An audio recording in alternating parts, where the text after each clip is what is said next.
The battle of the sexes is perhaps the oldest rivalry known to man or to women. And although women haven't always been cast in such a positive light, they've managed amazing accomplishments over the past few thousand years. They've birthed babies in the most primitive of circumstances, cooked entire meals on nothing more than hot stones. They've inspired works of art and music. They've ruled nations and empires, and yet for some reason we're unable to break through this glass ceiling that denies us access to every single position and opportunity that there is out there. In the past 234 years, not one woman has been elected to the office of president in a nation where all men are created equal. And our U.S. military doesn't allow women into Special Forces unit or into combat arms.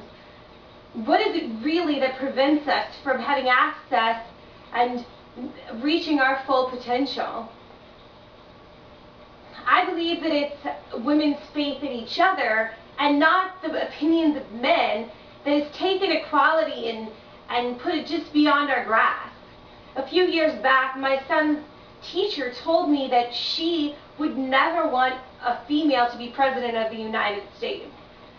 I have to tell you that I was floored by this. She said she would never want her husband to have to submit to a woman, and that she didn't think that women were made to carry such weight of responsibility. She based her opinion on her faith and her apparently low opinion of other women. Well, we share the same faith and we read the same Bible, but somewhere along the line she missed the part in the Old Testament where Deborah was appointed as the spiritual, political, and military leader of the entire nation of Israel.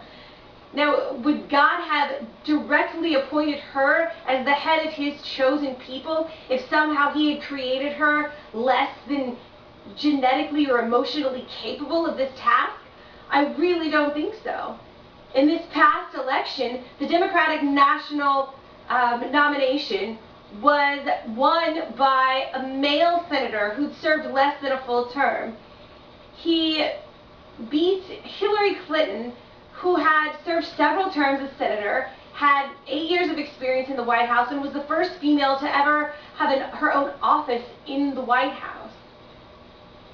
In the sociology class following the presidential election, almost every single female in my class stated that they had voted for Obama because they didn't believe that a woman could stand up to the world on a world stage and be respected. Now, it's not so much their vote. Obama did run a great campaign, but the reason for this vote that shocked me. How can they have so little faith in their own gender? At that point, Hillary Clinton had in fact been appointed as Secretary of State.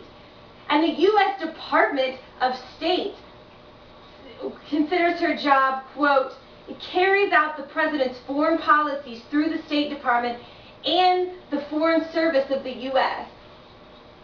And in the past century, women have been elected in the office of president in the following countries: Mongolia, China, Argentina, Bolivia, Iceland, San Marino, Malta, the Philippines, Haiti, East Germany, Nicaragua, Ireland, Sri Lanka, Liberia, Ecuador, Guyana, Switzerland, Latvia, Panama, Finland, Indonesia, Austria, Chile, Israel, India, South Africa, and Costa Rica.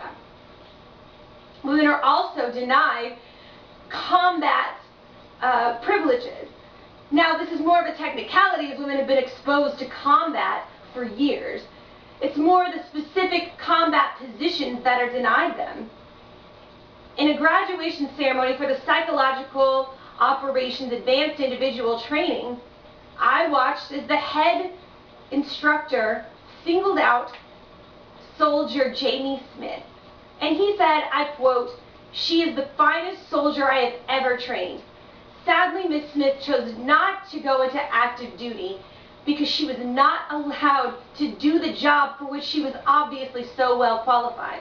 How many other soldiers and women have we lost to such silly bureaucracies? It can't possibly be because of a physical deficiency. In Bud's training, the training for field, 20 to 30% passing rate is the norm. That means that 70 to 80% of able-bodied men at the peak of their physical fitness are unable to complete the course. That means it probably has to do more with mental toughness than just sheer brute strength.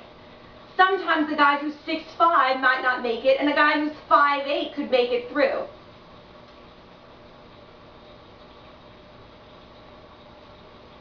Don't get me wrong, I'm not saying that if a woman can't physically make it, that she should go through. Throw her out. What I'm saying is, give the woman the opportunity previously denied her by a lack of genitalia. Theater school is simulated captivity. For a week, the people are mildly tortured and humiliated mentally, physically. I've seen soldiers come back covered in bruises. They're forced to crawl almost naked through the mud. Some of them are even waterboarded. And women are actually allowed to participate in this training.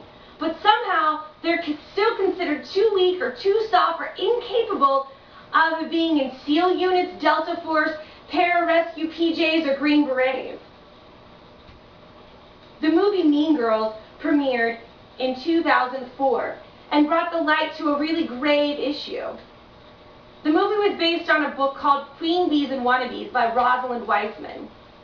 She showed the toxic relationships that young women have with each other and how from childhood, girls tend to elevate themselves by putting others down, and they start to categorize themselves in groups as dominant or passive or outcast. The rise in the media of awareness for female bullying has really shown a lot about this issue. How many movies are made about these female relationships? Heather's, Jawbreaker, The Craft, Jennifer's Body. No wonder we don't get any respect. These girls make us all look bad. And how do we fix it? What really is the answer? Well, I think it sounds cliche, but it's true. It kind of starts with us. It's how we women start approaching each other. It's how we respond to our daughters and our friends. It's the example that we set. Noted Dr. Robin Silverman is an expert in relationships and body image and parenting. In her article titled Help Your Child Cope with Being Fat, 4 of her 5 points had to do with parents learning how to relate to other people in front of their children and relating to their children. Even though women have come such a long way in this century, and we really don't have that far to go to have full equality, we're not going to get there without unity. When women united in the early 1900s, we changed the Constitution and won the right to vote. It's time that we all united and embraced each other. Whether a woman decides to participate in pageants, or to fight in the military, to be a stay-at-home mom, or to cover her body in tattoos, we shouldn't tear her down. We should support her and embrace her and encourage her. It's time for us to stop being mean girls and come together. We don't need permission for the respect. We need to take it and take it over and run with it.